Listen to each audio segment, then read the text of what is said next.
noches, muchachos. ¿Cómo están? ¿Cómo están? ¿Qué está pasando? ¿Qué está pasando? ¿Qué es lo que sucede?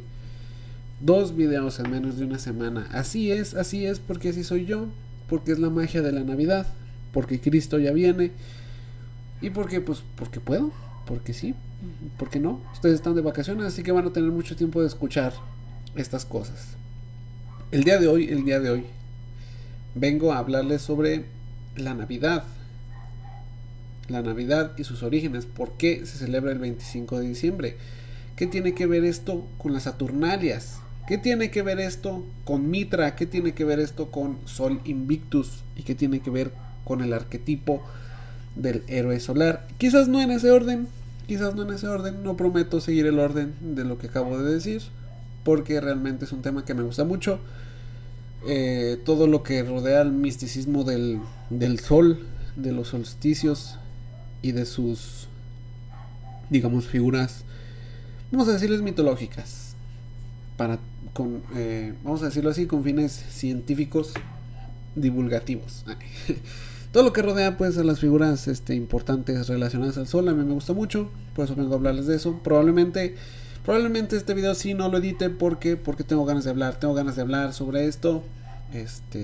Los que me conozcan en persona sabrán que tengo por ahí un tatuaje relacionado al sol y probablemente serán muchos más, así que vamos a darle. Primero que nada, creo que debemos dejar en claro qué es un héroe solar, cuál es este arquetipo, en qué consiste, quiénes son los héroes solares, quiénes son estos muchachotes grandotes, fuertes, guapotes. El arquetipo del héroe solar es una figura que surge de nuestra mente, surge de la conciencia humana, de la psicología humana, desde hace muchísimo tiempo. Simplemente el más viejo es Gilgamesh, hace aproximadamente entre 5000 y 6000 años, con los sumerios, allá por Uruk, en Sumeria. Consiste en el hijo de un dios o un dios mismo que es lanzado hacia sus aventuras, hacia su ciclo, se le llama el ciclo del héroe. Completa estas aventuras, normalmente muere sacrificado o sacrificándose por la humanidad, desciende a los infiernos y renace como un salvador, como un... Sí, pues sí, como un mesías trayendo nueva esperanza, nueva luz, nuevas esperanzas. Vamos a dejarlo así. Gilgamesh es un ejemplo. Gilgamesh no muere, pero sí desciende a los infiernos y regresa cambiado. Hay otros ejemplos famosos como Hércules o Heracles, como quieran decirle. El más correcto es Heracles si nos referimos a la mitología griega, pero al final es el mismo cuento con sus 12 trabajos. Muere traicionado por los centauros y su esposa, y Zeus lo premia ascendiéndolo al Olimpo y dejando su constelación grabada en los cielos. El más famoso y del que yo quiero hablar hoy, porque ya mero nace, según el cristianismo, es Jesús. Creo que todos conocemos la historia de Jesús. Es el Hijo de Dios concebido por una virgen. Nace como humano. Comienza es perseguido por Herodes. Tiene que huir a Egipto. Y después de que se pierde y lo encuentran discutiendo con los sumos sacerdotes, no sabemos nada de su adolescencia ni de su adultez temprana.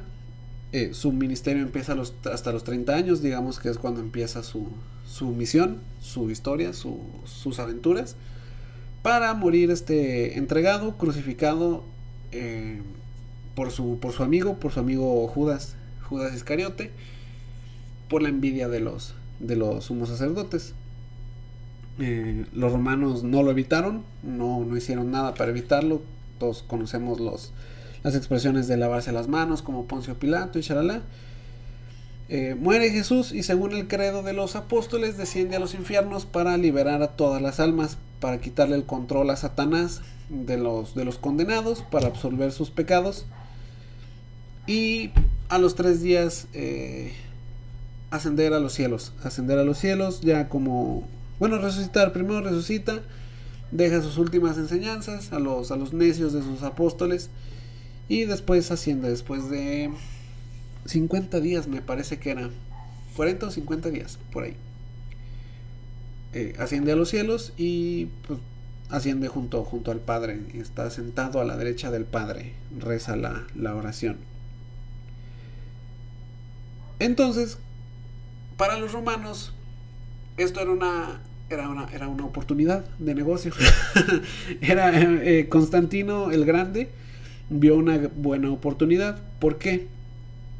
Porque en Roma, antes de adoptar y legalizar el cristianismo, existían diferentes religiones.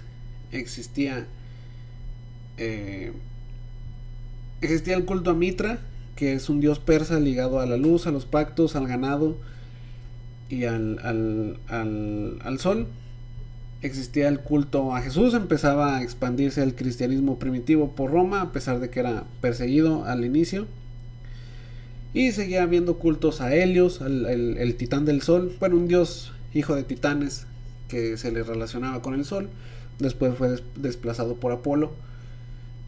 Existía diferentes cultos al sol. O sea, los romanos también tenían un dios llamado Sol, por eso el sol se llama Sol, porque lo adoptamos de los romanos eso.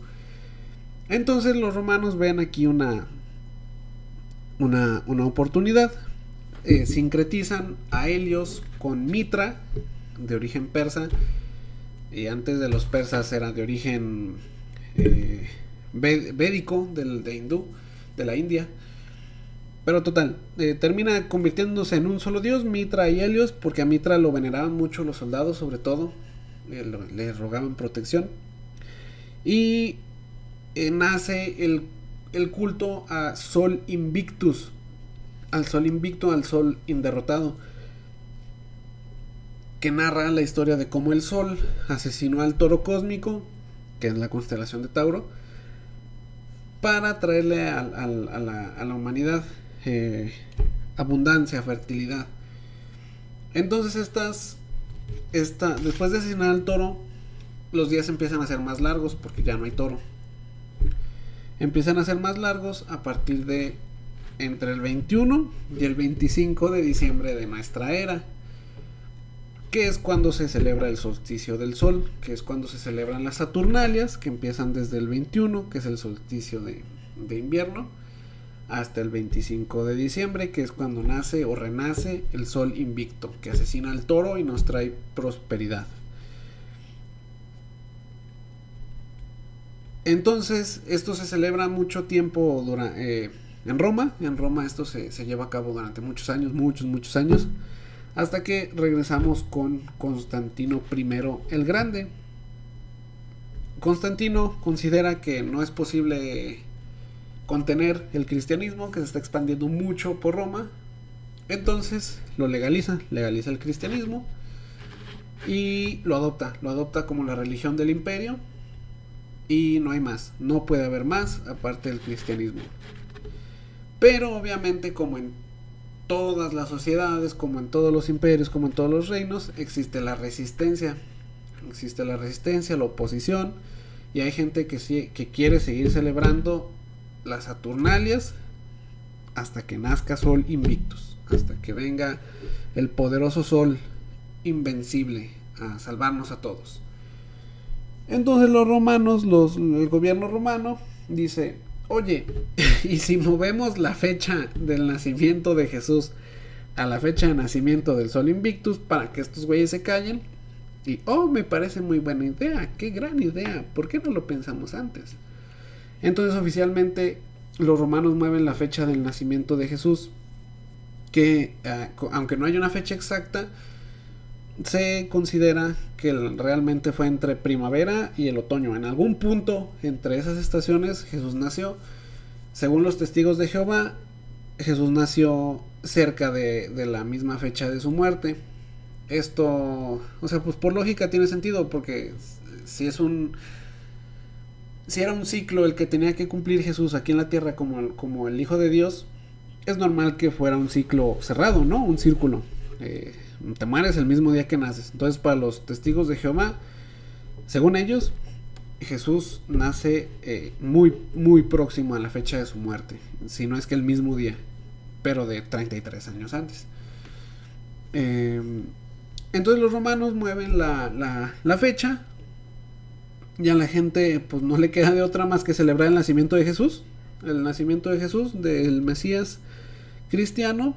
Y conforme pasa el tiempo se va apagando esta fiebre por Sol Invictus, que realmente era una celebración militar. Los soldados eran los que más se resistían a adorar a Jesús, pero pues al final no les quedó de otra, porque todo lo que no fuera cristiano era pagano, y les cortaban la cabeza, los mataban, los castigaban, y shalala, shalala. Ese es el origen de la Navidad. Ese es el origen de por qué coincide el, el solsticio del invierno con la Navidad. O sea, Jesús, vamos a llamarlo, por conveniencia nace el 25 de diciembre. Por eso se movió la fecha, porque para los romanos era mucho más fácil apagar estas rebeliones, esta oposición religiosa de Sol Invictus, poniendo a Jesús en lugar de Sol Invictus, que era esta mezcla de Helios y Mitra. Ya habiendo explicado qué es un héroe solar, quiénes son y por qué Jesús es el más importante y el más chingón de todos, viva Cristo Rey. Recen y pidan por su salvación. Ya habiendo explicado todo eso, quisiera agregar como dato interesante el por qué la Navidad es tan importante aquí en México. O sea, en cualquier país que sea de mayoría católica se celebra la Navidad de manera intensa. Es todo el mes, todo diciembre y parte de enero. Es de festejos, de fiesta, de shalala. Pero aquí en México particularmente, porque pues estamos en México, creo que las personas que me oyen son de aquí de México, al menos la mayoría. El internacional. Porque para los españoles fue relativamente sencillo que los indígenas de Mesoamérica aceptaran a Cristo en su corazón, aceptaran la Navidad, aceptaran festejar en diciembre el nacimiento del Mesías. Y esto es porque Huitzilopochtli, el dios del sol, el dios de la guerra, prácticamente la figura principal en la cultura mexica, a quien le sacrificaban los corazones y shalala, shalala. Su nacimiento estaba relacionado precisamente con una virgen. Huitzilopochtli nació de la absoluta nada para defender a su madre de sus hermanos, que la tachaban de prostituta, de ser una cualquiera, de ser impura, por haber quedado embarazada del sol, precisamente del sol, que más adelante Huitzilopochtli tomaría su lugar como el mismísimo sol. Entonces él nace completamente crecido, armado y enojado, porque están molestando a su mamá, en el solsticio del invierno, que es cuando las noches empiezan a durar menos progresivamente, para vencer a la oscuridad, en este caso para vencer a sus hermanos y darle paso a la nueva era de la luz, a la nueva era de prosperidad para los pueblos mesoamericanos. Muy difundido ese mito en el centro, occidente y sur del país, incluso llegando a Centroamérica, ya fuera de nuestros dominios, de nuestros territorios, en la cultura maya, con otros nombres, pero muy parecido, muy parecido. Entonces, por esto para los españoles fue relativamente sencillo intercambiar nombres. O sea, quitas al dios violento, al dios que te exige sangre, y pones al dios, al Mesías, que te ofrece la salvación, que te ofrece paz, a cambio de sumisión. Y pues a los indígenas pues tampoco es como que les quedara mucha opción, ¿verdad? Así que terminan aceptando este cambio. Pero sí, volvemos a lo mismo, la figura de un salvador que nace del sol, o que está vinculado con el sol, es muy vieja, es muy vieja en la humanidad, es realmente parte inherente de nosotros. Por lo que tú quieras, porque realmente lo más grande en el cielo es el sol. Veas como lo veas como una bola de gas, lo veas como una deidad, lo veas como tú lo quieras ver, lo más grande en el cielo es el sol. Y haz lo que quieras, lo que sí o sí va a estar en el cielo es el sol. Esto llevó a la gente a imaginar, a pensar cosas y surge todo este culto alrededor de todo el planeta. Es realmente impresionante como el culto al sol es global, es maravilloso, muy bonito. Investiguen, léalo. Fue un pequeño resumen de cómo el culto al sol es viejo. Se ha usado a conveniencia de las superpotencias antiguas que nos legaron muchas cosas que hasta la fecha seguimos festejando como ellos querían que lo festejáramos. Y pues nada más eso. Repito, es un tema que me gusta mucho, muy muy padre.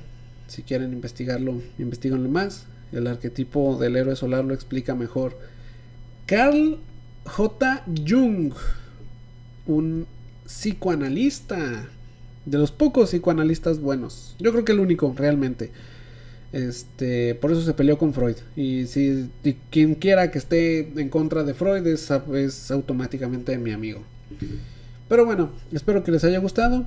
Es así un poquito breve Bueno, según yo, ¿verdad? Porque no me he callado, sigo hablando. Pero es más informal, un poquito más informal, porque sí quería hacerlo más como una plática amena entre ustedes y yo, mis 6 oyentes, fieles oyentes. Dónenme, deposítenme, mis fieles oyentes. Y pues nos vemos quizá ya hasta el próximo año, porque pues el año pasado ya hice el video del año nuevo. No estaría mal refinarlo, pero probablemente no lo haga, lo más seguro es que no lo haga. Y nos volvamos a ver hasta que toque hablar de los Reyes Magos, de si existieron o no. No existieron, quién sabe si sí existieron o no. Yo no lo puedo probar, ustedes tampoco. Así que lo veremos por allá por enero. Así que pues nada, feliz Navidad, feliz Año Nuevo, pásenla bien. Si algún ateíto desgraciado es que tu Navidad es una fiesta pagana. Sí, güey, ya lo sé, pero me vale madre. Y creo que desde las pocas fechas en las que mucha gente podemos estar en paz en nuestras casas, al menos un día al año, sin ser consumidos por la rutina. Así que vamos a seguir celebrando el nacimiento de Jesús, de su patrón, del Mesías, de Viva Cristo Rey. Y nada, eso, mándenlos a la fregada. Ustedes sigan celebrando Navidad como sepan hacerlo. Nos vemos, ya ahora sí, me despido. Muchas gracias por todo. Adiós.